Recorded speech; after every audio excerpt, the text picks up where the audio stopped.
I'd like to call the meeting of January 10th to order, and we'll have a pledge to the flag. Jerry, would you like to lead us in the pledge to the flag? Sure. I pledge allegiance to the flag of the United States of America and to the republic for which it stands, one nation, under God, indivisible, with liberty and justice for all. Thank you all. Kathy, would you do the roll call, please? Yes. Councilmembers Gonzalez. Yes. Stransky. Here. Ornstein. Which one are you up to? Ornstein. I'm here. Rodriguez. Yes. Mayor Strong. Yes. Okay. So the next item on our agenda is public communications. I just would like to take a moment to let everyone here know that as a new mayor, I'm going to just make some ideas about how to conduct the city council meetings. For public hearing items, we will hear first from the staff, as we usually do, with clarification questions from the council members. Then we'll open the hearing, hear from the public, bring it back up here, but leaving the public hearing open so that we can respond not only to the staff, but our feelings about the items and have already heard from the public. But then I'm going to leave it open so that public who heard something up here that they want to ask a question or a concern about will have another short opportunity to speak again. And then we bring it back up here for final consideration. So that's going to be the general protocol for how the hearing items go.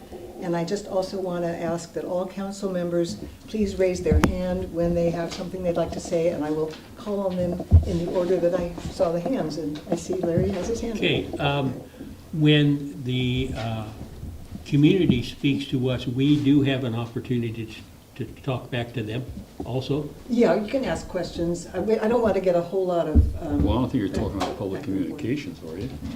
No, I'm talking really about hearing items. Okay. Any items on the agenda. Agendized items. Okay. So yes, to clarify, I think that point. So anyway, anything about that anyone wants to comment? Otherwise, we're going to go on to public communications, and the council welcomes participation in our meetings. Comments are limited to 3 minutes per person. If there's a lot of people on one item, we might ask that you group your comments. This is limited to items that are not on the published agenda, and we don't take action on such items. They have to be, if we want to take action, we would post it to a future meeting. So that is, I think, the guidelines. Are there any members of the public who would like to address us on items that aren't on our agenda? Seeing none, we will go to public matters. And the first item on that is consent calendar, which includes minutes, disbursement journals, a resolution regarding the parking on the east and west side of North Main Street at Willits High School, and a resolution accepting the construction completion of the Holly Street replacement project. I think maybe it would be worth just having Bob explain the street item. Yes, Madam Mayor, if you'd like me to do that, I can certainly do that. The item regarding the restricting of parking, as you know, Caltrans has been working on improvements in that particular area, and as a part of those improvements, they had placed bike lanes on just one side of the street, which was the high school side, the east side. So you've got a bike lane going north and a bike lane going south adjacent to each other. We met with Caltrans, as the committee members will recall, in November, and discussed the fact that that actually seemed to be presenting some safety issues. So it was the consensus of the group that the southbound bike lane will be moved to the western side of the street. So you'll have both bike lanes on both sides now. In order to effect that, there was a need to restrict the parking adjoining both of those bike lanes. So this authorizes the restricting of parking on both sides. The resolution that you have before you was distributed, a second resolution was distributed with some clarifying language that I think is important to at least indicate that not only while that portion of the street is in Caltrans domain, and subsequent to that, when it comes back to city domain, we'll have the ability to continue to restrict the parking. Caltrans will be responsible for red striping the curb. The curb on the side by the high school is already red, if I recall, but it would also allow for posting of signs on the west side as well. I know there's no curb there right now, but it still would be important to post those signs so that there is no parking there as well. Is there a safe way for the bike riders to get across the street to utilize that southbound lane? Mostly at that intersection. I know with the Sherwood that goes up to Brook Trails, that would be where that crossing would take place. Okay, not at the high school? Not at the high school. Okay. Any other questions just about that item? Should we pull that item off of the If you want consent? further discussion, I would suggest more. Yeah, I was going to ask to have it Okay, pulled now. so let's just, if there, it does seem like there's a couple of comments about it. So we're going to just do the consent calendar items A, B, and D. Do I have a motion? I make a motion to pass the consent calendars A, B, and D. Second it. Okay, thank you. No further discussion. Can we just do a voice vote on that? All those in favor, say aye. Aye. Aye. Any opposed? If not, let's bring back to item C. Ron, how to, I just was going to make a motion for discussion. Okay. okay, Ron. How long is this restriction going to go on for? Probably as long as the bike lanes are there, I would think. So in other words, there will no longer be parking in front of the high school on the street. Yes, that's correct. Is that a good thing? From my perspective, yes. When you have a very active bike lane, you don't want those to be interfering with each other. And the bike lane, if I am correct, is what's called, I think it's a number 2, isn't it, Dusty? So there is some actual separation that will be marked. And usually when you have a situation where you have a number 2 bike lane, in order to protect both pedestrians and vehicles, you restrict the parking. That's quite common in a number of areas that I've seen that. Yeah, but don't we have bike lanes running right through Main Street downtown? Yeah, they're probably shared lanes, if I'm not mistaken. Well, the thing is, you have parking and you have bike lanes, and, it works. I'm concerned about the loss of parking because, traditionally there have been parking, especially on the east side of Main Street in front of the high school when the parking lots get filled. And we're going to eliminate maybe, 15 or 20 spots by doing this. I'm not sure if that's such a great idea. Yes, Jerry. I believe, and Larry, you were at those meetings, and there were opportunity for the schools to weigh in on this. They were brought in, and I even reached out today to the principal, but I didn't get a reply back. I said, it's on the agenda. I left a message on his voicemail that this was there. I think you can either not have a bike lane, or you can have a bike lane, and then you have to make it safe.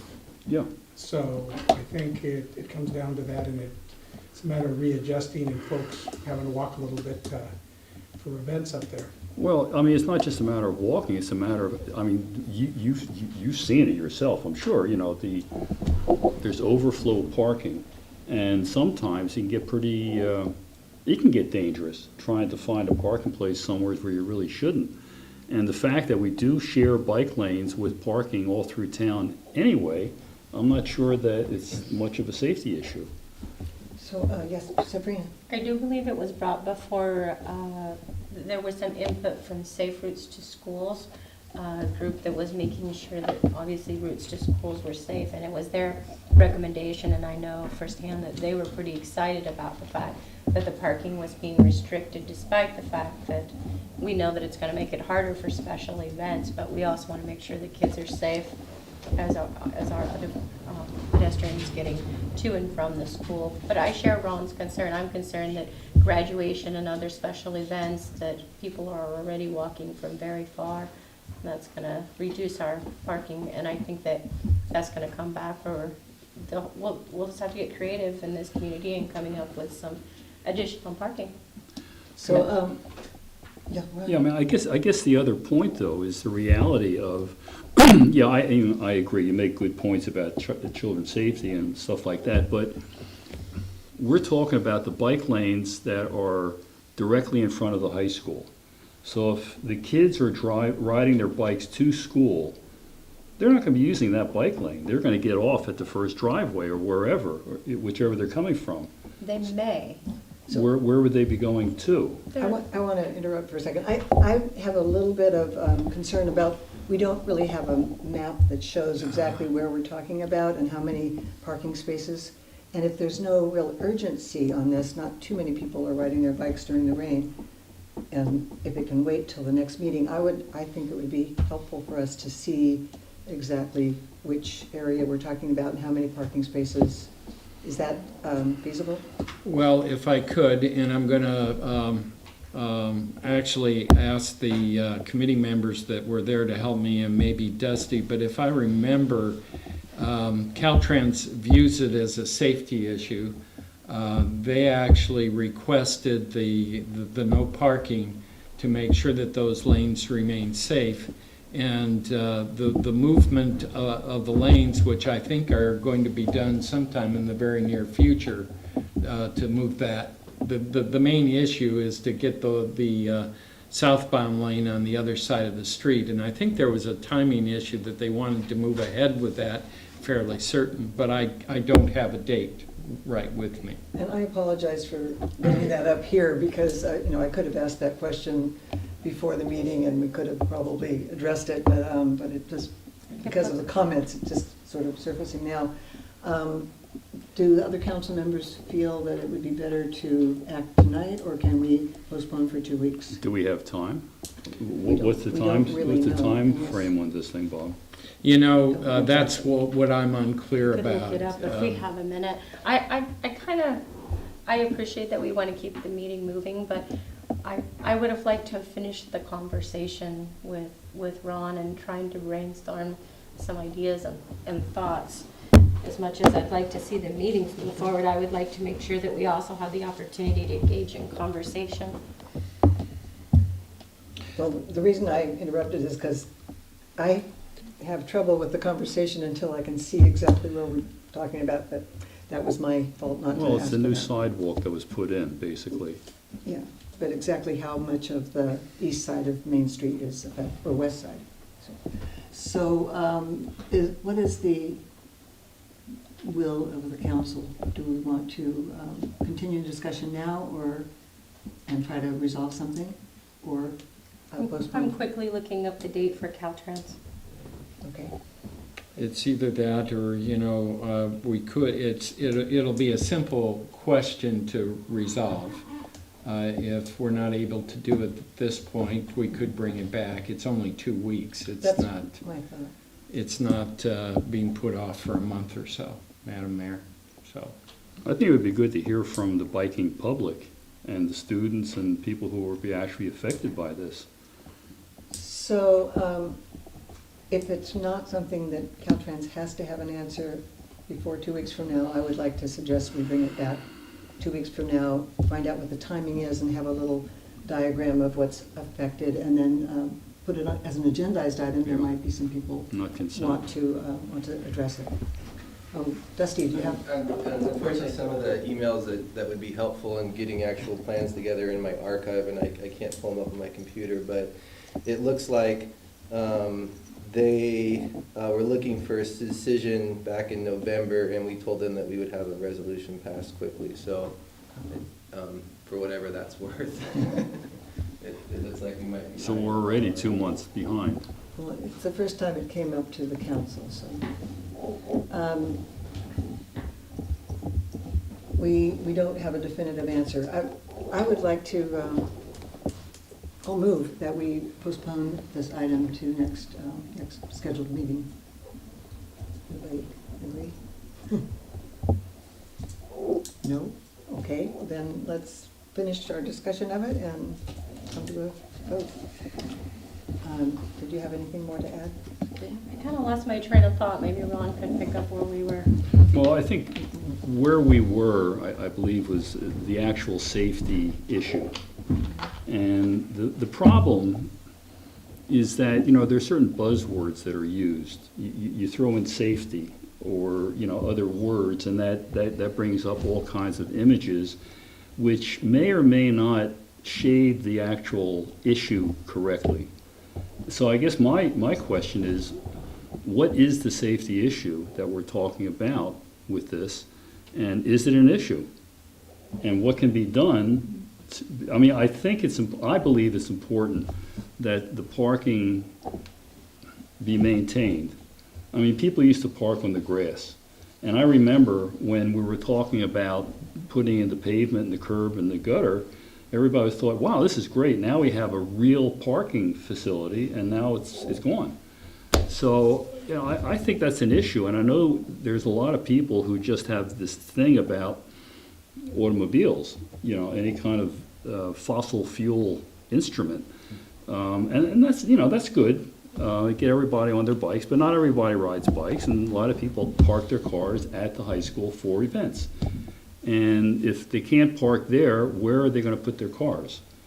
And, one of the issues, of course, is that they may have to walk for several blocks, which is not the worst thing. But what's happening when they have to walk several blocks, they're parking in City Hall parking lot, they're parking in front of restaurants in town, they're doing things where they would not normally park, and they're interfering with the people who are patronizing these businesses. So that's a bad effect as well. So it kind of, there's more effect than meets the eye. So I'm just going to read for the benefit of the public that doesn't necessarily know, and maybe it'll help me clarify. The restrictions we're talking about is parking on the east side of 101, from beginning at the north side of Willits Creek Bridge, approximately 140 feet south of the intersection of Sherwood Road, and extending north to the end of the sidewalk at the north end of the tennis courts, approximately 50 feet south of the intersection with Castile Lane. That's on the east side. On the west side, the restriction would begin approximately 290 feet north of the Sherwood Road intersection and extend south to the south side of Willits Creek Bridge, approximately 50 feet south of Bittenbender Lane intersection. So those are the areas. That's quite a distance. That's that we're further than talking I realized.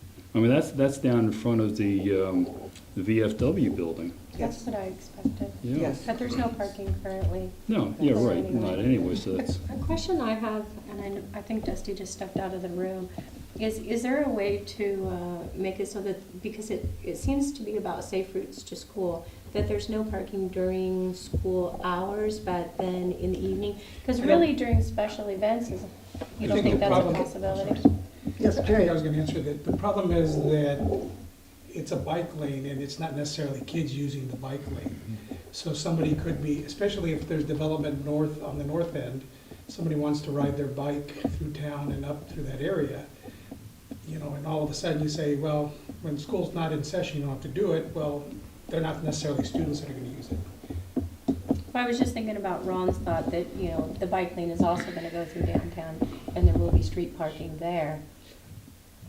Well, I think it also depends on the type of bike lane. Okay. And so that's the issue. So the way they designed that one, obviously keeping the school and safety in mind, because there you figure that it's going to be majority use should be students.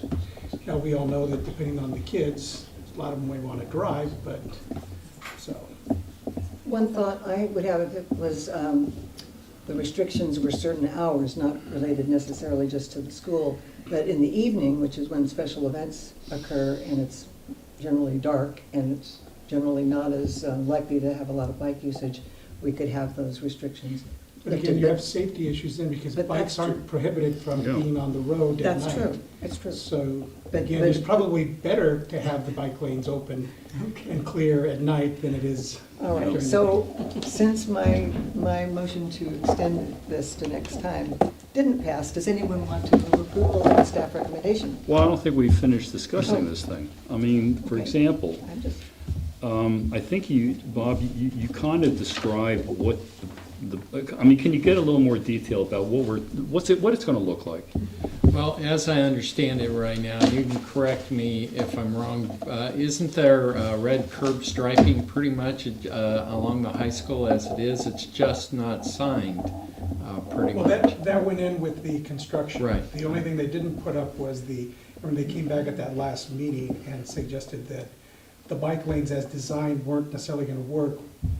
And that's when they suggested that, and I couldn't remember if it was predicated on some of the work they were still doing up on Sherwood Road, and that's when, in the spring, when they would do the rest of that and move it over, and then I think they also said later on it would be just a matter of when they repave, restriping and setting it up, but they needed the resolution so that it's enforceable, and when they put up the signs, and technically we couldn't write parking tickets on part of that already. Some of that red zone already exists, I think on the bridge and where the VFW is, but in front of the school, where there wasn't anything before, that's where technically you need the resolution. And to, Madam Mayor, if I could, to amplify, right now, the issue is you have those two lanes combined. You have a northbound lane and a southbound lane that is certainly the safety factor. Because, you know, at the high traffic points, and again, that is more related to the school, but it is possible that you would have a number of people riding in both directions in that one area, and you know, conflicting with vehicles trying to access the school. So that was their major concern in terms of moving one lane to the other. Right now, I think they are both class 2 because they're separated visually by the painting from the traffic way. The one, if I'm not mistaken, on the east side, at least for the time being, will in fact be a shared, or what they call, it's going to be a bike, what is it, one rather than the two. It's the lesser. It's what you have downtown now, because there isn't enough room for a complete separate. You mean cars can park in the bike lane in that case? They still are recommending that because of the narrow width, even on the east side, that be signed for the time being. sign for no parking. No parking. Yeah, but you keep saying time being, and we're looking at the long term. So let me ask you, just to be clear, so I get a picture of this.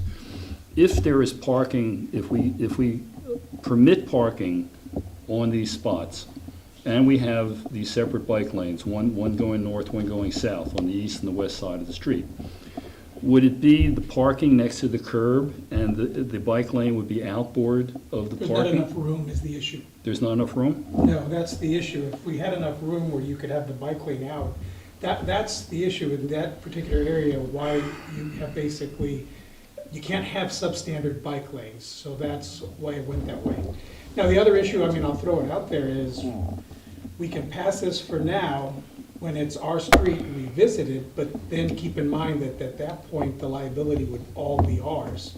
So if we do something kind of off the radar, so to speak, and create our own version of a bike lane, and somebody gets hurt, and there's a lawsuit, they're gonna say, did you use standard engineering practices to develop your bike lanes? We say, no, in Willits we do what we want, then we would be in trouble at that point, I think, civilly. Well, Okay. if I may add a point, if you don't accept Caltrans's recommendation, Caltrans, for safety purposes, is recommending that you restrict or prohibit parking by this bike lane, because they think that bicyclists are going to be endangered. So and unless that signage occurs, and unless there's enforcement of a no parking area, they believe apparently that this is a potentially dangerous condition.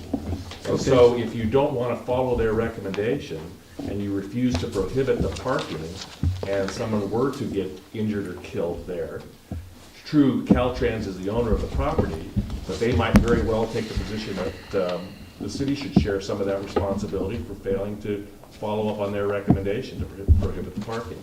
Then let me ask a clarifying question here. What would happen if we did not have bike lanes, period?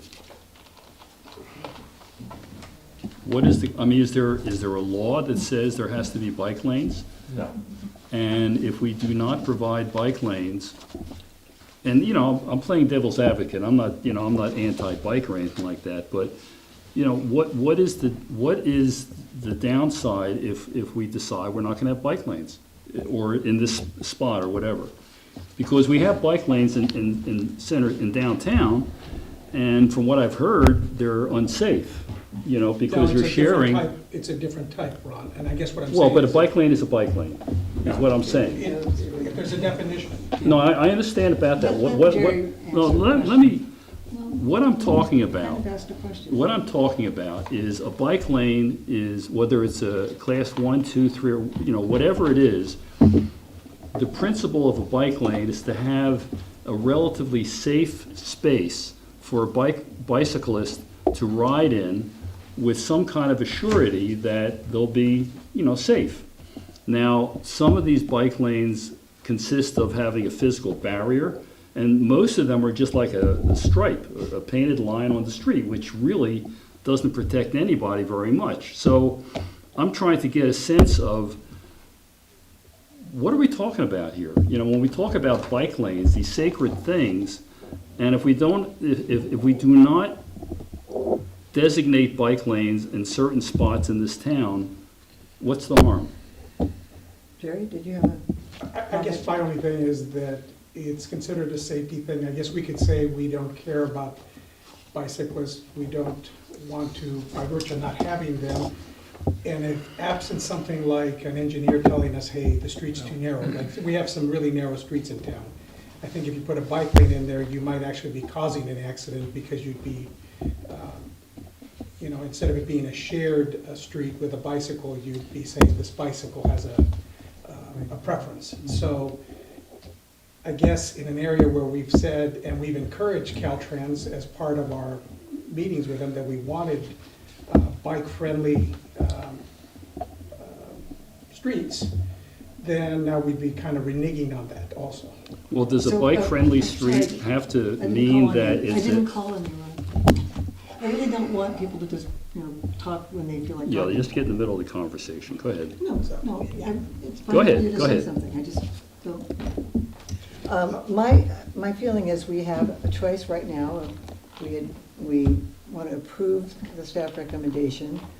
We want to come up with our own unique design, which would take an awful long time and probably not really be something we could do at this meeting, or postpone to next time. So unless there's some other action item, I would like us to get on with it. So that's the end of the discussion? I'm calling on Sabrina.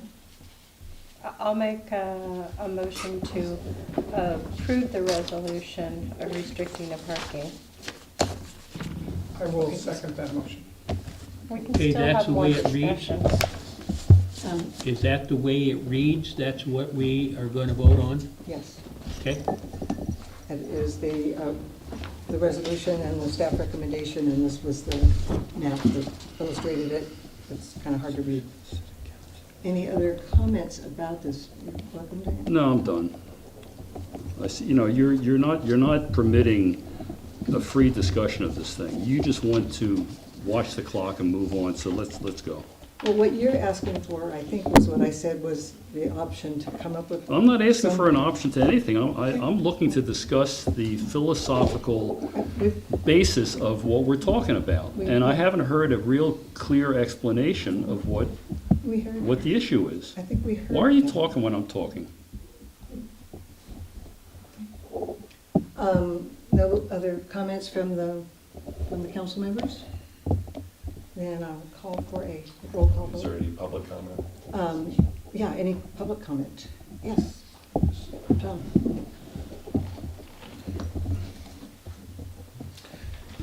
Good evening, John Sherman, your code enforcement officer. And as your code enforcement officer, I just wanted to make the comment that downtown, we have shared lane bicycle use. Unfortunately, probably every 2 to 3 weeks, I have an incident where we have a collision between a bicyclist and a pedestrian on the sidewalk. My experience with the shared lanes downtown is they promote the use of the sidewalks for bicycle traffic. And that's a violation of our municipal code. It's almost impossible for me to enforce. People don't feel safe, and they've told me over and over and over again, they do not feel safe riding on the traffic side of it, and their alternative is to go up onto the sidewalk. So if we were to eliminate a bike lane in front of the high school, I would predict that we're very soon going to have a collision with a pedestrian there, and we'll have to address that at some point. So, thank you. Thank you, John. Any other comments from the public or from the council members? Seeing none, let's call for a roll call vote. Councilmember Gonzalez? Yes. Stransky? Yes. Ornstein? No. Rodriguez? Yes. Mayor Strong, excuse me. No, on the basis that I wish we had 2 more weeks to look at it. So it passed 3-2. Thank you. And moving on to informational reports. Anybody have any comment about the informational reports? Building inspector activity and business license activity. Thank you for those, John. The right to appeal, if citizens are dissatisfied with the decision of the council, they have the right to appeal that decision in court, and generally limited to 90 days from the time when the decision was made. We had an item posted on the agenda regarding a planning commission, but the item was pulled. So if anyone was here to address that, should they be given an opportunity now to address it, or should we just let them know that it's postponed? You know, Madam Mayor, I would suggest that if someone was here, you offer them the opportunity to address it now if they so desire. Okay, so it's an item regarding a minor subdivision. Anybody from the public here for that item? If not, we go on to city manager's report. Yes, Madam Mayor, members of the council, the item you have before you regarding the consideration of a resolution amending the agreement with the Regional Government Services for Financial Services is really a business item. And by way of background, as you know, we lost the finance director back in September, moved on to another city. The city entered into an agreement with RGS, and RGS has been supplying us, Regional Government Services, with the assistance of our acting finance director, Celia Peterson, who is a finance advisor for RGS. And there are really 2 reasons for this amendment. The first being that the current agreement in terms of the hours allocated to the finance director is about to run out. We haven't been able to successfully retain a permanent replacement. We've been out and we've recruited twice now for that position. I should say we do have a candidate that we're actually going to interview tomorrow, and I'm hopeful and positive that interview will work out, but even if it does, it'll probably require a relocation of the individual, so there would be some transition time anyway. I'm recommending that we need to extend the time associated with Ms. Peterson through at least the end of February.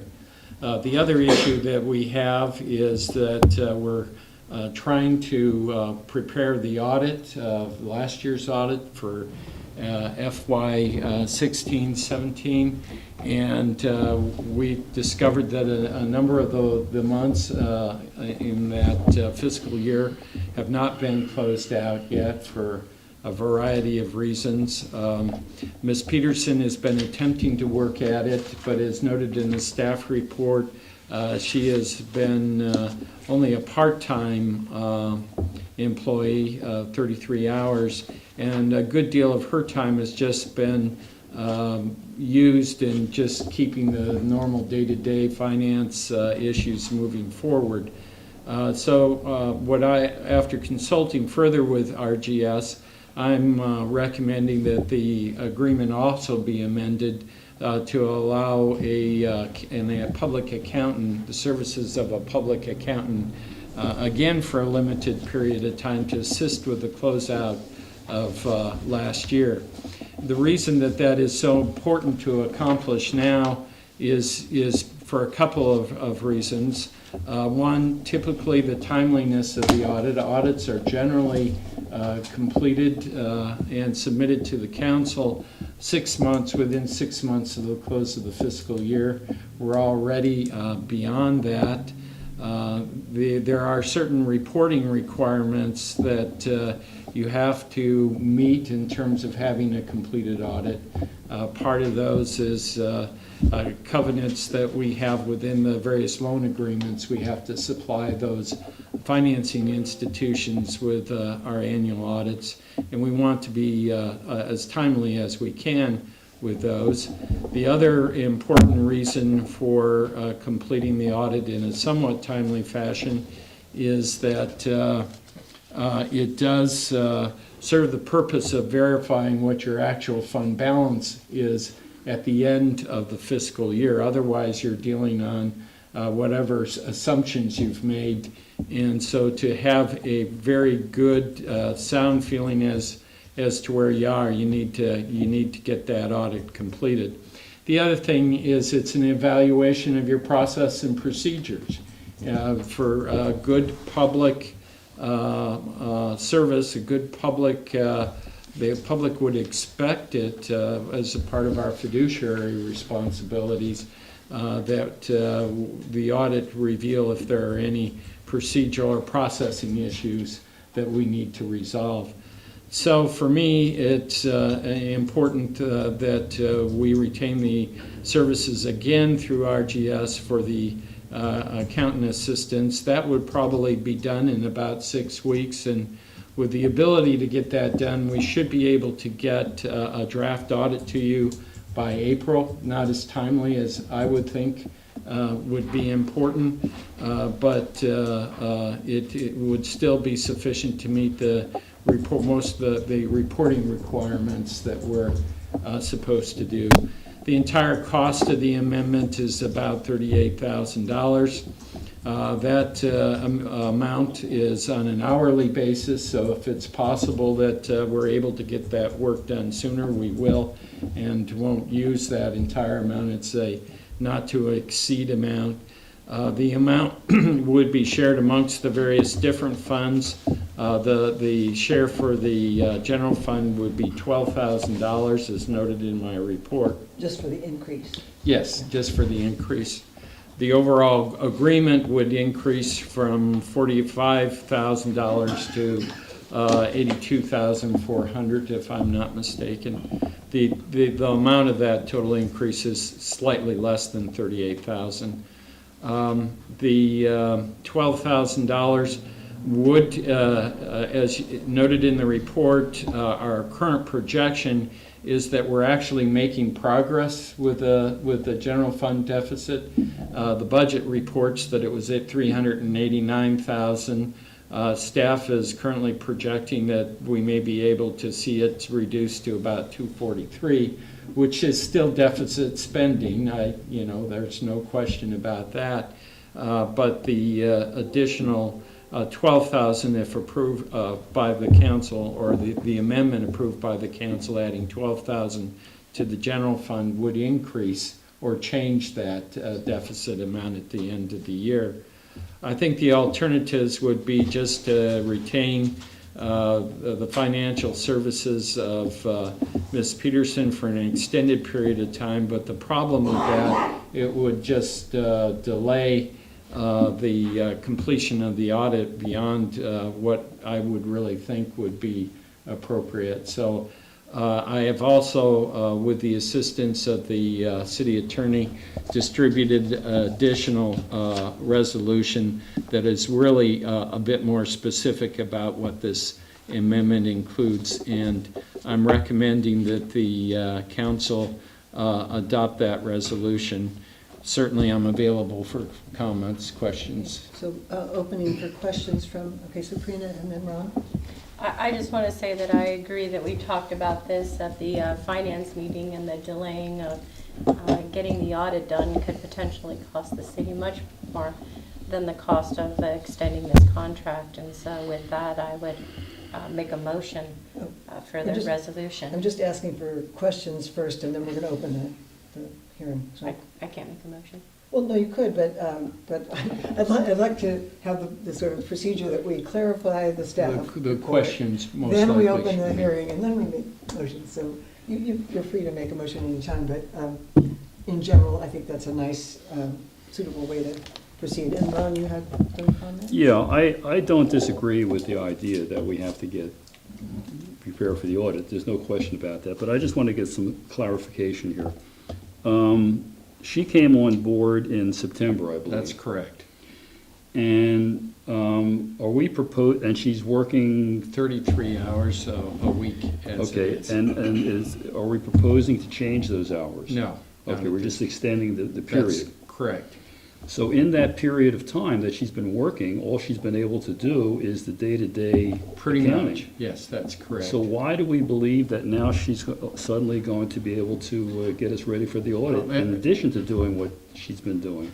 Let me clarify that we would actually be retaining the additional through RGS of a public accountant that would come on and be specific. Okay, so there'll be an extra person. Right. Okay. And that's included in that amount? Yes. One Okay. clarification, you said 82,400, but the resolution says 82,000. Is it? Should it be 400? Should be 82,400. I would like to open the public hearing. Anybody like to address the council on this question of the, nobody? Then up here and. I would second Sabrina's motion. Okay. Okay, and that is for the staff report recommendation, changing that we're increasing the amount of this contract to 82,400 and extending the time period. To when? It's March 15th. Okay, because you had said end of February. February for her, Cecilia, but it's an hourly based contract. I just want to make sure that there is sufficient time in case there's any final follow-up. The prospective candidate may not be able to come in right at that moment, so it gives us a little leeway. A little flexibility. Any other questions or comments? If not, let's have a roll call vote on this. Councilmember Gonzalez. Yes. Stransky. Yes. Ornstein. Yeah. Rodriguez. Yes. Mayor Strong. Yes. Great. Okay. Moving on. Madam Mayor, I still have a couple of verbal reports. Oh, good. Probably the most significant one is that Caltrans is gearing up to begin the very initial work on the relinquishment, and that's going to be the tree removal downtown. The tree removal is going to take place very soon. It'll involve 11 trees. And these trees were jointly selected or identified by both Caltrans, the city, with the assistance of Dave Watt, local nursery owner.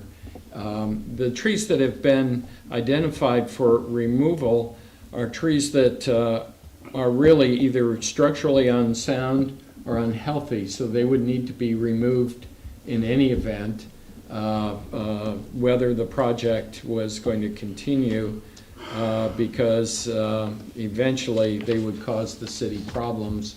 The other thing I was going to say, the timing on this, the reason they'll be undertaking this at the end of the month, and the reason the timing is important is because of the nesting possibility. We need to get the trees that are going to be removed completed, the removal completed before that nesting season begins, which could begin as early as late February is my understanding.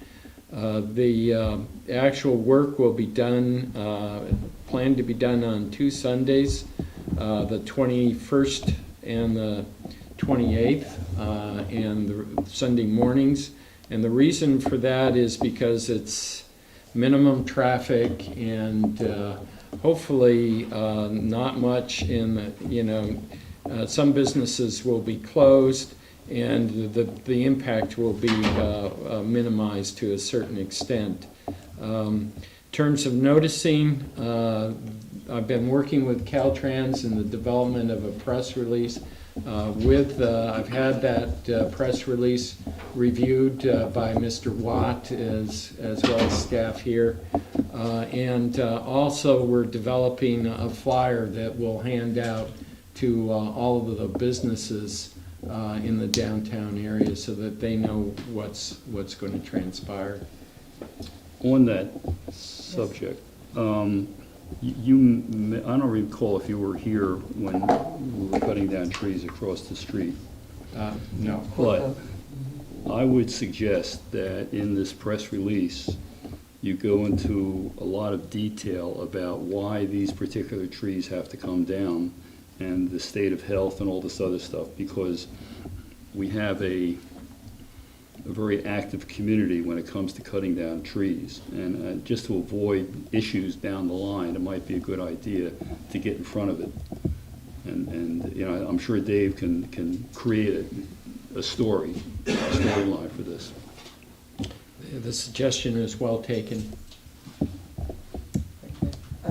Did you have other? Well, the only other thing I just wanted to say, I know last council meeting it was a concern about moving ahead with the hiring of a new planning associate / code person, and we're in the process of initiating that recruitment now, and hopefully we'll get that completed as quickly as possible. So were there any other comments or questions of our city manager? Nope. Moving along then, the administration. Any? No report. No reports on that, including legal? Correct. Okay, public safety, we do not have somebody, or we do, yes. Thank you.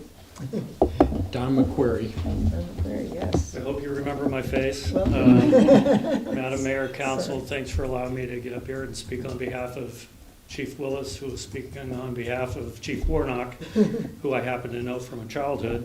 I'm here to report on staffing and then make a few comments, if I may. Your department, your police department, has 4 supervisors that are currently staffed, and you have 6 police officer positions, 2 of which are staffed by officers who are actually out on their own. So you really have 4 vacant positions that are available to go on calls for service. Fortunately, you do have a officer who was hired recently that's in his first phase of field training. Projected, if everything goes well, would be off of field training in probably 2 more months. We just had a new officer that was sworn in here Monday, which I'd like to comment on, seeing that was my background. It was a special day and it was a big milestone for that officer coming in Monday. and seeing how welcoming it was to see the mayor there and a council member, and the nice words that the city manager made in front of the recruits' family, and it was well attended by city staff and the department, and what an impression you made on the young man, and that he will never forget, as well as his family. So I applaud the city for how they conducted themselves for Monday. Before you move off of that, I'd like to apologize for not being here. I had it on my calendar, and I checked my calendar at 9:30. So you were. And this was at 9 o'clock, I believe. Yes. Yeah, I thought, oh my God. So I'm sorry. your heart was in the right I'm sure place. you'll be at the next one. And we have 2 positions that are still vacant. 2 people that are in background for those positions, and hopefully next time I report, at least one might be filled. That being said, this is the cold and flu season. They are short-staffed, and there is a lot of overtime that they're working. Looking at the numbers over the week and a half that I've been here, it's just been amazing. So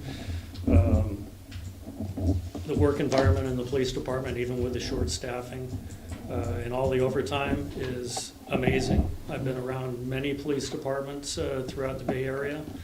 I have never seen a department where everybody likes each other. Wow.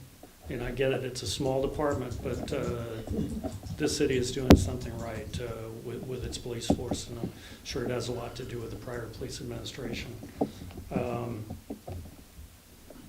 I asked, and I kind of, I'm sorry I did this, but I did ask of a couple of the supervisory staff about their workload. And about an hour and a half later, they came in with a stack of 8.5 by 11 sheets of paper that was probably 2 1/4 inches thick. So I apologize, I had a tree killed by my lack of understanding, but it just went to show me this stack of paper represented calls for service over the last 2-week period. On each sheet was anywhere from 10 to 14 calls for service, so you can just imagine how busy they are. I was amazed at this town being as busy they are for police services, and part of that was 81 911 calls that they went to. In 2 weeks. So, In a 2-week period, they were. in a 2-week period. What's the nature typically of these calls? Is there across the board? I didn't look through that thick stack, but I looked through your 911 calls, a lot of medical, traffic collisions, traffic-related disturbances, assaults, thefts. I mean, it sounds like a lot for a small town. I'm just wondering, could you characterize, is this a dangerous place? That's a loaded question, I realize that, but I mean, you see where I'm going with this? I mean, 0 calls is great. Can I elaborate on? I wish you would. When you look at our FBI crime stats, actually, I would say it's a safe place. It's the calls for service that are generated, and like Don said, a variety of reasons. And talking to one of our former sergeants, Donahue, he's working up in Truckee, and he said he was way busier in Willits than he is in Truckee. Just because they'll go a couple shifts without a call up there. Obviously, the weather has a lot to do with up there, But I guess I'm looking for some kind of an assurance from here to the public that, you know, when you talk statistics, it sounds scary to, you know, the general public, I think. And I guess what I'm looking for is a statement that says, you know, these are normal calls, this is not East Oakland or something like that, this is a safe community. I mean, can we make that statement? I think Councilmember Gonzalez would be a little better able to represent that than me, seeing that this is my Don't want me to put second you on week the here. spot. I'd like to tell you that it is a very safe community, based on my week and a half here. Looking at the calls for service, they seem like typical, normal calls for service that an average police department would get. It's not like you're in East Oakland, you know, but it does indicate that there is a need for police services here in this community because the community relies on the department. And from what I've seen, the department is here to serve the community as opposed to just go out and enforce laws, which is really nice to see. And just from my point of view, I've been here for a little over 20 years, not as long as some others, and I moved here from a big city on the East Coast where there's crime. This is nothing like that. So, yeah, I mean, I felt very safe in this community, and, you know, just being a devil's advocate kind of a thing, but I believe this is a safe community, even though you have 80, you know, a big stack of issues. I think it's safe because we have a really good police force, too. Did anyone, Madam Mayor, if I could just add on to that a bit, I think to a certain degree, it's the nature of small communities that call the police department for a variety of things, because they know that the police department is their first call for public assistance, and that's where they go, whether it has, and that can range from everything from a public assist to welfare checks to to much more serious things. But they tend to, small communities tend to communicate with the police department, in my experience, a little bit more often than the larger cities do. Yeah. per capita? But each call has to be responded to. Mm-hmm. And so that, to a degree, is why our numbers, I would think, are so high. Well, and you can imagine the police department is probably the only department in your city that's open 24 hours a day, 7 days a week, 365 days. And in a prior place where I worked, just to imagine what kind of calls you get, we would get calls during herring season that the seals were barking. So, I mean, you can imagine what kind of calls that they do get. The advantage is that we are the only place that's open in the north area, again, 24 hours. And so what you'll have is, after you leave Ukiah, it's Willits PD and really nothing else you get to Fortuna. So, and even though we've been bypassed, I've heard from the guys that we still get traffic coming into town. And obviously, we kind of sort of serve the Brook Trails community because some of those folks come shop through, drive through, and so that's the other reason for calls. Well, it's kind of nice. I mean, it goes back to when I was a kid and the cop on the beat was your friend. And unfortunately, that's kind of gone away in some places. What you're saying indicates that we're still like that we still reach out to law enforcement for help instead of regarding them as our enemy.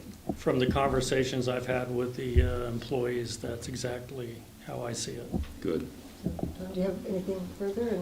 I'd just like to thank the council and staff for being as friendly and welcoming and open for an outsider trying to put a toe in to help you out. Well, thank you for It's those been very comments nice. and your observation about the swearing in of the new officer. It's really nice to hear that it goes both ways. We appreciate them and they appreciate us. Thank you so much. Thank you. Thanks, Tom. Okay, community development. I'm sure you have things to report. Dusty. Good evening, Mayor Strong, council members, Dusty Dooley, city planner. John, we're getting along, right? Yeah, we're good? Yeah, the entire community development department also gets along well, too. Yeah, good. I like you too, buddy. Just a couple things I wanted to report on. I'm happy to announce that we finally have a meeting set for our Revitalization Economic Development Committee meeting. It'll be January 23rd at Kathy 3:30. And that meeting is right here in City Council chambers, and it's open to the public, and I welcome all community members to please attend that meeting. Some of the things I anticipate that we're going to be talking about is our commercial building vacancy ordinance. This matter became for the council. We got some good feedback, good comments, and so we'll be going over those comments and also some draft staff revisions at that meeting to help shape that document and bring it back to the council for further consideration. We'll continue to talk about fundraising for our civic billboard. And then I'll be introducing an intern from the Willits Charter School that's interested in helping us with that fundraising activity. He's already started polling businesses to see if there's any interest in participating in the funding of that billboard, recognizing that it's certainly slated to have a goal of being a benefit of getting folks off the freeway and spending some time in Willits. Then, per the direction of Councilwoman Rodriguez, we'll be talking about some zoning issues within the city. Really, this I believe we need to have a comprehensive review of the zoning for the entire city, which is really part of an overall general plan update, which again, I'll probably, anytime I have an opportunity to mention that we really are overdue on updating our general plan. You're gonna hear me say that. We've received 10 cannabis activity permits so far that total up to $145,740. Our city manager mentioned that we are starting the recruitment for an assistant planner / code compliance officer. Staff had promised the council we wouldn't do that until we'd actually realize funds. We have realized funds. We have appointments for a number of other applications to come in. Let's see here. I should mention that the first application came in sometime after the ordinance took effect, probably about a month ago. We've been able to get comments from all the various departments within the city, and then we have our first inspection planned for next week for that facility, for the first one that comes in. So we're quickly doing our best to process those applications and get folks up and running. A lot of the applications actually involve new construction. And so in those cases, it may be a while before businesses actually begin. In other situations, there are existing buildings, but there's a number of ADA upgrades, remodeling, different improvements to bring the building to proper occupancy to do the activity that they're working for. So upon completing all the inspections, they would be given permits to begin operation. And then also, beyond just hiring a new planner, we're also putting an RFP out for contract planning services for those projects that we have cost recovery fees for. This is really great for me and the department and for the city because with these staffing levels coming up, we can anticipate being able to process applications in a very timely fashion and hopefully promote some good development for the city. So. Any questions? Oh, and then just a little bit of clarification. Sorry, Bob, I gave you bad advice earlier. I've been in contact even during this meeting with Mr. Watts, and in reviewing the tree removal plans, there's 13 trees to be removed, not 11. I thought there was 11. I sent you an email, and we'll update the press release on that. But again, it was staff in concurrence with Dave Watts that went out and looked at the individual trees and identified the 13 trees to remove, and we appreciate Caltrans' willingness to work with us on that. Any questions for Yes. Dusty? Yes. Ron? Yeah, you had mentioned the cost recovery in conjunction with using an outside contractor to review some of the plans. Would the cost from the outside contractor be the same as the cost from the city staff?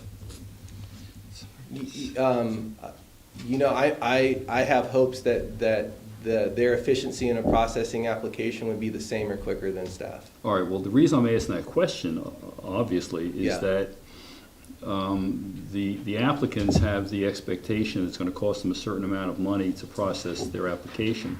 And if it turns out that staff is not going to be able to process it, but this contract outfit will do it, and if it costs more, they could have a legitimate complaint. You may want to think about that. In part of selecting outside consultants to work on these projects, that's going to be a high concern for us, and so we're going to be looking and asking those types of questions. If we did have a situation where it's very clear that something's taking longer than it should and there's no good reason for it, and it's essentially costing the applicant money, they may not be working on any more projects for the city. Okay. Yeah. Sabrina? But that's Oh, a sorry. legitimate concern, and staff shares that. Yeah. Sabrina? I just want to say that I share the concern about wanting to update the general plan. Oh, yes. And I'm not sure who to direct this question to, but does the council need to set some strategic planning meetings so that we can start talking about the general plan? I know that top of my list is housing, especially affordable housing. And I don't want to see us halfway through the year before we're really starting to talk about a strategic plan for creating opportunities for housing. So I'm just wondering, what can we do as a council to start moving that forward to get that off the ground? I'm glad that we're talking about rezoning, but what can we have? Can we have a separate Revive Ed meeting or a different type of meeting where we discuss specifically and we hear from the community their ideas on how to create affordable housing? Because many people have been coming up to me in the community and giving me their 2 cents about what they believe is driving up the cost of both the rental type of housing as well as, our homes that we purchase in the area. So I think we need to have some kind of a forum where we can have that discussion and get some feedback so that we can develop a broader plan. No, that's exactly. I'd like to just add a possibility. The Revive Ed committee is, I guess, scheduling maybe monthly meetings at this point, and it was a while there they weren't meeting as often as I thought would be helpful, but would it be good to have a breakout, an ad hoc committee to work on this in addition? Because there's a lot on the Revive Ed the agenda. idea of updating our general plan is something way beyond what your existing staff could accomplish. So we're probably looking at funding. Yeah. I believe we have some funds reserved through building permits. We've also got our community development specialists looking for opportunities for grant funding and creative ways to help fund that process. Part of that process involves multiple community meetings, strategic planning, comprehensive review of the existing zoning for the city, et cetera, et cetera, et cetera. I don't, Revive Ed might participate in that some level, but it's not that the Revive Ed committee sort of takes on that responsibility of doing that work. Jerry? I would say that maybe during our budget, as we start to prepare for the budget, because this obviously will be a hit, I presume that what you're talking about is some sort of consultant that would come in, and if nothing else, even if they didn't do the whole thing, shepherd the process, obviously where there would be public input. And maybe during our budgeting process, we can look at, because I don't want to wait till the end of the year too, Sabrina, but at the same time, we got to figure out how we're going to pay for it. Even if it's a deal where we get some quotes or somebody says, hey, look, it may take you a year to do this, and this is what you should break it up with. And maybe gives you an opportunity to have some consultants give us some prices on things, and that then can come back.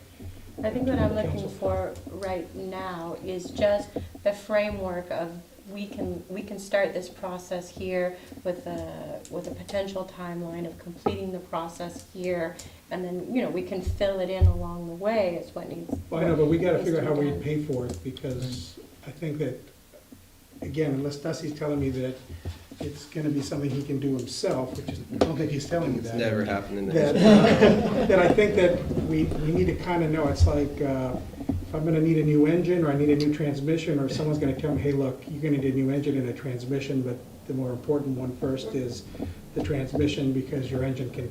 Or they'll tell you to buy a new car. But we Yeah. haven't given anybody any direction to seek out any firm or anything at this point. So we have to have some starting point. So, Bob, did you have a Madam comment? Mayor, at some point, and I'm not trying to kick the can down the road, but hopefully you'll have a new city manager here shortly as well. But I've got to tell you that a general plan is as Dusty said, is pretty much a major undertaking, and it'll take not only a significant amount of time, but unfortunately a significant amount of resources.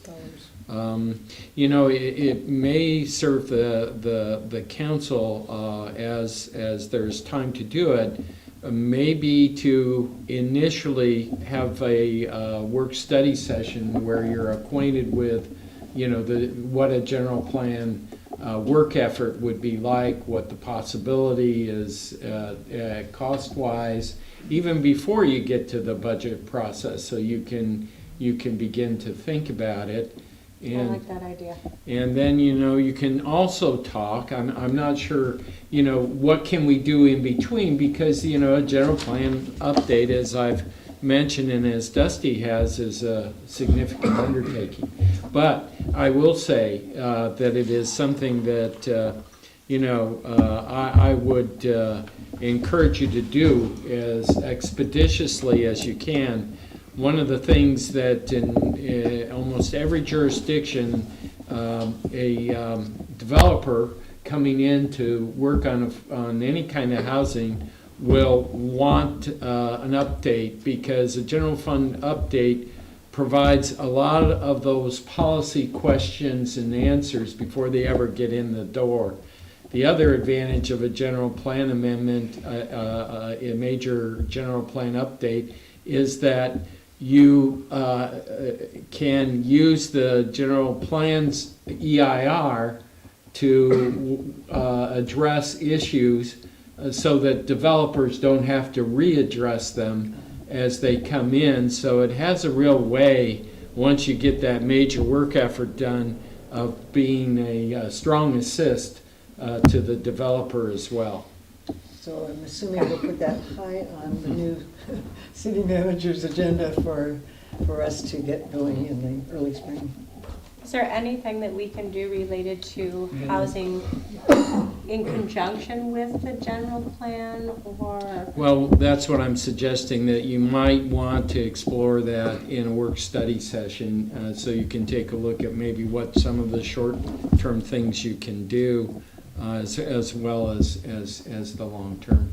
Could we slate that for something potentially to take place in March? Most likely. I think it's going to Ron? I think it's important to put a framework, put a frame around this whole thing of general plans and housing elements. I mean, it sounds like some people are not aware that we actually do have a general plan in place, and we do actually have the housing element.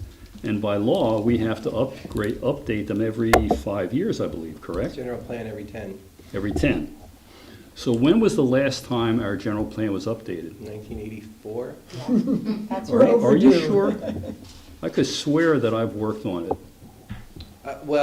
Maybe I should say a comprehensive review. Our current general plan 2020.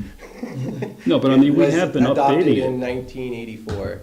And we've done general plan amendments, we've revised zoning code, but I'm not aware of any comprehensive Okay, update to our but general I mean, plan. this is the thing that comes up all the time, including the housing element. And we have addressed this. The housing element was just approved, I want to say, about 2 years ago, However, it was already about 3 years overdue. so- whatever, but it was Yeah, done. that's number 2 on my list to bring back to you for formal adoption. So we worked out a few things with the state. The council's already allowed us to move forward and present it to the state along with the zoning code changes. And so we're not too far off from bringing that back to you for final adoption. When did we adopt the housing element the last time? So is it 2.5, 3.5 years ago? That sounds about right. And prior to that, I seem to recall that we did it once before that. There were some issues with it. We were running late. So what I'm saying is that I don't think we should put out the idea that we're delinquent, that we don't look at these things. I mean, we do this stuff periodically. The question is, do we have to do a complete redo of the general plan, or can we just, tweak it as? I think there's a lot of things in there that you'll probably want to keep, but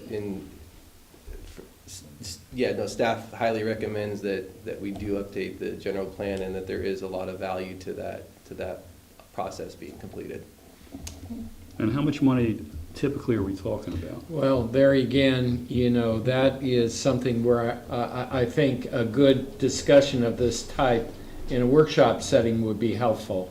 Yeah, because we would be able to provide you a little bit more information based on the size of the city and the length of time it's been since the last, and we could discuss where we are with the general plan what may or may not and what need to be updated and what's more important. So to get back to Councilmember, your concern, yeah, that would help you structure, put a structure to this and know exactly what you had to move down the road with.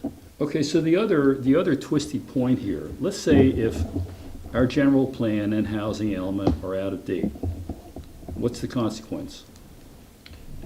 Well, the housing element, which we are just about to get back to you so we can have it readopted and certified, the consequence with the housing element is very, very specific. Certain state grants are not available to you unless you have the housing element. Right. The general plan, as I've said, the difficulty there is when a developer comes into town, they're wanting to get a really concise list of what the city's going to be looking for in their particular zone, wherever that is.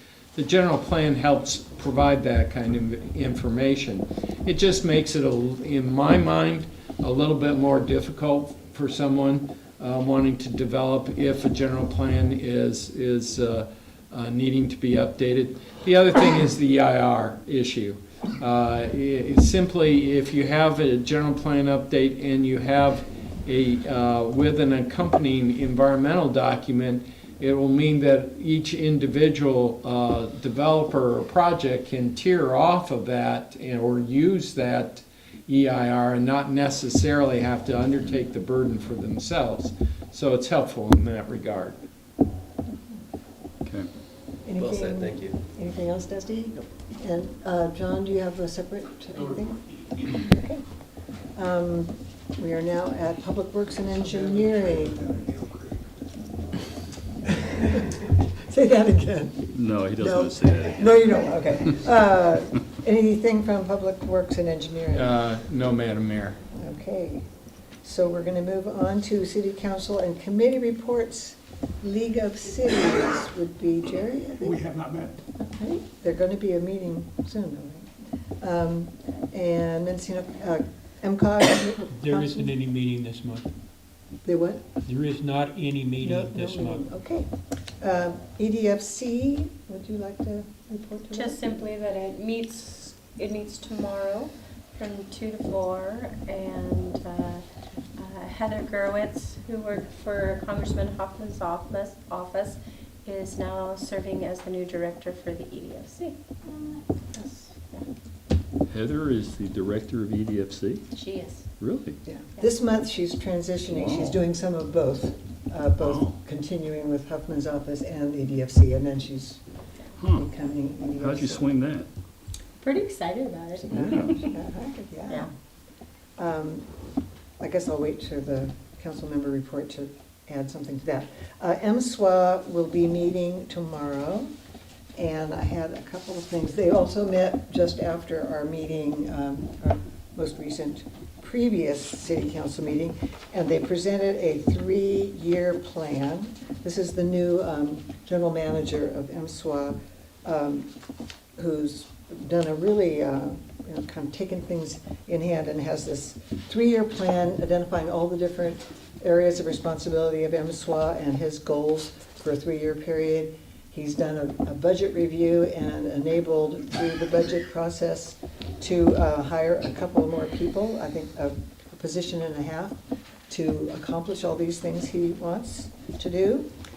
And among those things are a lot of focus on reducing the waste stream, doing recycling, addressing sharps, like the pharmaceutical products and so forth, which is one of his fortes because he comes to MSWA from the Cal Recycle statewide. He also, I want everybody to know out there in viewership that January 19th and 20th will be the next Hazmobile pickup here in Willits. So hazardous waste can go to the corporate yard on January 19th and 20th. here in Willits. And the next one after that isn't until April. I also spoke to Robert Carlson about the situation with plastic bag ordinance. There is a statewide ordinance which basically is very similar to what the county and other jurisdictions in our county adopted. So as of even last year, all of our area, the city jurisdiction, as well as the rest of the state, are expected to have what amounts to a plastic bag ban and to require them to have people pay if they want to get a, what does you call it, like a recyclable bag or reusable bags. I wanted to make sure, and I haven't done that our stores are in fact complying with that. And if anyone knows the answer, let me know. But I think the MSWI is also meeting tomorrow morning. Oh, not tomorrow morning, I'm sorry, that's wrong. February 1st morning here in this room. So February 1st from 10 a.m. is the next MSWA meeting. Okay, moving on. MTA. Nothing new to report. Okay. LAFCO. LAFCO met on Monday. I was not able to attend and had notified them in advance, and the alternate, Scott Ignacio from Point Arena, attended in my place. Finance Committee, we did meet. I think Bob basically reported to us most of what we went over, and in particular, we were looking at the need for the extension of the interim finance director and an audit help to get that done. I think the only thing I'd like to add, Madge, is maybe a little bit more explanation on why we had the reduction. You touched on it a little bit. The reduction in the projected deficit. Yeah. I'd be glad to do it. At this particular point, the sales tax primarily has been doing a little bit better than what was anticipated. The budget actually had contemplated a 16% reduction in the sales tax revenue, but it seems to be holding the last two cycles about 4% below. So those dollars will be in addition on the revenue side. There are some of the transient occupancy tax is also pretty much doing what was budgeted. So there's about $305,000 additional revenue over what we thought we were going to do. There are some expenditures on the other side, the ADA expenditures, et cetera, that the council authorized. But the bottom line is we're projecting a better year-end position than the budget did itself when approved. And next probably first meeting in February, I'm contemplating bringing the mid-year report to you, and probably we'll have one more finance committee meeting before that, and that should really give you a better indication, because we'll have had more time to see whether the sales tax is holding as we anticipated. That's really good news. We received a report a month ago that took us through, I believe, June of 17. Actually, if I could, there were two reports, one and then another one through the first quarter of this fiscal year. So we've had 2 quarters that we've seen it maintain at about 4%. All right, but that's still calendar-wise. We still don't have information, to my recollection, that takes us past June of 17. I can double check, but I think I distributed it's September, actually. Okay, because I don't recall seeing that, because that would show us what the summer season Right, looked like. right. And Yeah, I'm fairly certain in one of my updates I sent that out, but I'll double check that. All right, I appreciate that. And we haven't received the next quarter, which would be the fall quarter. Right. It is possible that we may see that by the time mid-year comes in, and that would give us a little better indication as to whether that expenditure trend is holding at that level. Yeah. And just to clarify, what we're talking about is that there's been a 4% reduction in sales tax revenue from pre-bypass completion, as opposed to our more conservative The budget. Expectations that it would drop more than that. Right, So right. that's really good news, but it is still less than we were getting in 2016. That's correct. Yeah. Okay, thank you. Water and wastewater systems, who's that? Haven't met. Met, okay. Do we have something, we haven't had any scheduled. January 23rd is what we have scheduled at the moment. January 23rd. Okay, Revite Ed. We'll meet the same day. What time for Revite Ed? And do we confirm? I'm thinking between 3:30? 3:30 and 4 because the wastewater committee meets right before that. I believe they're from 1:30 to 3:30 and we're. Revite Ed at 3:30. Is it 3:30? Thank you. Okay. Ad hoc committees, Caltrans, have they met? I don't think so. No, Madam Mayor, they haven't met since November, but I'm trying to encourage a meeting within the next month. Okay, and there's the JPA, I don't believe has met. Little Lake Fire District, JPA also. Madam Mayor, we're just waiting for them to give us some potential dates. Okay. Other committees, Museum Advisory Board. Yeah, I wanted to share with the council that I'm concerned about the museum, and particularly the Museum Advisory Board. The advisory board, upon Allison Glassey's departure from the museum, the board has been left with minimal information from the Board of Supervisors, which is concerning. And then to complicate matters even further, our chairman and our vice chair for the advisory board have not been attending regular meetings. So at our last meeting, neither our chair or vice chair was in attendance. And then we had a meeting scheduled for this past Monday, and no agenda was formulated because chair and vice chair didn't respond to an agenda, so the meeting was canceled. So there is a meeting set for, I believe it's February 6th for the Museum Advisory Board, and at that time, the group plans to hold elections for new chair and vice chair. But I think that as soon as we get ourselves reorganized, it's going to be imperative that the community, that the advisory board gets the community involved in what's happening at the museum, and that the community really takes a look at what's happening over there, because there is no director at the museum. The visit, the Willits Then and Now exhibit is still up.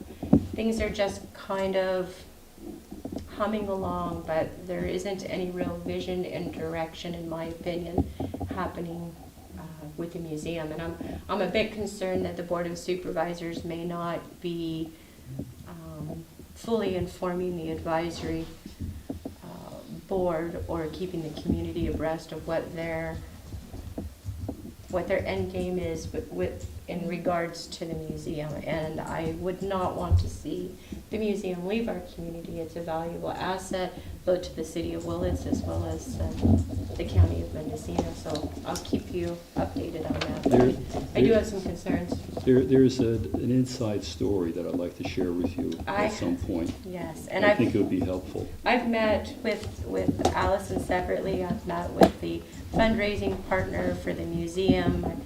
I've met with quite a few people. The challenge we have right now is that the Board of Supervisors is not sharing enough information with the Museum Advisory Board, and the Museum Advisory Board themselves are in a bit of disarray without a director leading the charge. Yeah. So at the next meeting, hopefully we will be able to reorganize ourselves. Well, if you're interested, I'd like to I would, have some yeah. stuff to share with you. Yeah. And the Willits Tourism Board. Yes, the Also- tourism board, I'm super excited about. In contrast. Yes, tourism board, so the executive committee, we're charging forward today. We met and we worked on our bylaws and our articles of incorporation. We meet on the 24th from 11 to 2. We're doing a SWOT SWOT analysis, our strengths, weaknesses, opportunities, and threats. And we'll be approving our articles and our bylaws. And once we get that done, then the next meeting will be all about selecting projects that we want to get started on right away. So, yeah, I'm excited about the group. I think I mentioned before that there's 13 people locally that are serving on that board, and we're all ready to pull up our sleeves and start doing some work. Exciting. Yeah. Yeah. Council member reports and recommendations. I'll start with the mayor's appointments for the committees and boards and agencies. Did we all have a copy of that? Because it wasn't in the packet, but I have. I don't know. Okay, it wasn't in the packet. Well, actually, sure, I saw the Was it? packet, but I can't find it I now. couldn't find it in there. Oh, maybe it is. Wait a minute. It's a separate item, I think. Yeah, it is. Was it in the? It was 11A. Oh, there it is. Okay, yeah, it's page 33 in our packet. And so I'll just make announcements so not everybody has this in front of them in their little tablet here. The Finance Committee is the mayor and vice mayor, so me and Sabrina. Water and Wastewater Committee, Larry Stransky and Ron Orenstein. The Revite Ed Committee is Jerry Gonzalez and Sabrina Rodriguez. League of Cities is Jerry Gonzalez with Larry Stransky as alternate. MCOG is Larry Stransky with Sabrina as alternate. EDFC is currently listed as Sabrina as the primary and me as the alternate, but we are kind of negotiating that because I'm still very interested in EDFC, and Sabrina's on a lot of committees, so I may I think attend, I'm comfortable with that. Yeah. attend frequently as the alternate. MSWA, I'm the primary, and right now we don't have an alternate, do we? It's on there. Oh, okay, Larry Stransky. I'm sorry, I wasn't sure if that had been confirmed. MTA continues to be Sabrina with me as the alternate. Museum Advisory Board, Sabrina. Visit Willits Tourism Board, Sabrina. The LAFCO, Jerry Gonzalez with me as an alternate. I'm not sure if I could correct that. The alternate for LAFCO, I was appointed on the City Select Committee. And so the alternate technically, if either I or Kevin Doble from Ukiah can't serve, is Scott Ignacio from Point Arena. Okay, So that so, works. So we're actually commissioners, it's a separate body. okay, so we don't need an alternate I from. don't think we do. I mean, Representative. you could Well, check that's on a that, but relief for I me. don't think so. I think, Okay, so we don't have a city alternate, it's within that commission. Yeah. Okay, that's good. and my term is up at the end of this year, at which point It could be. it could be that whether the council wants me to serve or somebody else wants to serve in LAFCO, in which case, the City Select Committee would appoint one of the cities at large to, Okay, one would either stand in or stand out. okay. We are not having a representative to the North Coast Railroad Authority or to the Sonoma Clean Power. Those are also regional where other, different cities take their turn and we're not up. The Ad Hoc Caltrans Committee is myself and Vice Mayor Rodriguez. JPA is me and Larry Stransky. And Little Lake Fire District is Jerry Gonzalez and Ron Ornstein. And I think we do have to adopt a resolution regarding those, this is the wrong resolution I have in front of me, but there is a resolution regarding some of the particular agencies, the Redwood Empire Division. Can you just clarify that, Bob? I Yeah, can't find my actually, piece of paper. that's a separate item, so to speak. Yes. And you would just take that action separately. Yes. And that deals with the representatives to the league. And it's suggested that Councilmember Gonzalez would be the division business meeting primary, and Larry Strunsky would be the alternate. Legislative committee would be the same, and the League of California Cities actually requires this resolution be adopted. So that's item 11B. Did anyone here want to speak to us about the appointment of those positions? If not, any of the council members have any questions or concerns about that? And if not, I think we can do a voice vote on approving the resolution of our representatives, Jerry Gonzalez We need and... a motion and a second. Yes. Oh, that's right. Okay, so a motion? Anybody want to make that motion? I'll move. Okay, Ron moved that we approve that resolution, and anyone seconding? I'll second. Okay, Sabrina seconds. There was no question or comment? We'll have a voice vote. All those in favor of this resolution, say aye. Aye. Aye. Anyone opposed? No. So now we are, any other council member reports? And I wanted to mention a couple things. Actually, I'll get to hear from other people first. Any other council members have any report or recommendations? No? I just wanted to mention that I wrote an article regarding my sort of vision of what we might be trying to address during 2018, and also kind of what's already in the hopper that is active with the city. And I've just submitted that to both of our local papers, and either this week or next week they will be printing it as either a column or a letter to the editor. And I have a few copies if anyone would like one here, but if you want to read that, I'll send them both ways, 1, 2, 3, if you want to. Okay. Also wanted to mention somewhat regarding the new director of EDFC, Heather Gerwitz, called me Monday and said there's a grant process at the Community Foundation, and it's for economic development projects. And she said Willits should get that grant, and she is willing to work on writing a grant request for us. And I think we could put together something. It's due in 2 weeks, so it's a rush job. But I think that she's right. Willits needs an economic development grant, and there are several ideas percolating right now for projects that include artisans, local food, and some of our things that would also affect the Tourist Bureau, to bring tourists in and also just to promote some of the economic activity that we need to stimulate in our city. So in another couple of weeks, hopefully we'll have a grant application in, and with luck, we'll have a grant for that. And it's, of course, not a huge amount of money, but every little bit helps. So enactment of ordinances, there are none. Good and welfare, anybody have Yes. a good and welfare? Yes. I just wanted to thank the local Boy Scout troops who were out picking up Christmas trees. I believe it was last weekend. And they were over here in the parking lot putting them through the chipper. There was a strong smell of pine. So I just want to thank them for their community service work. That's great. And I Yes.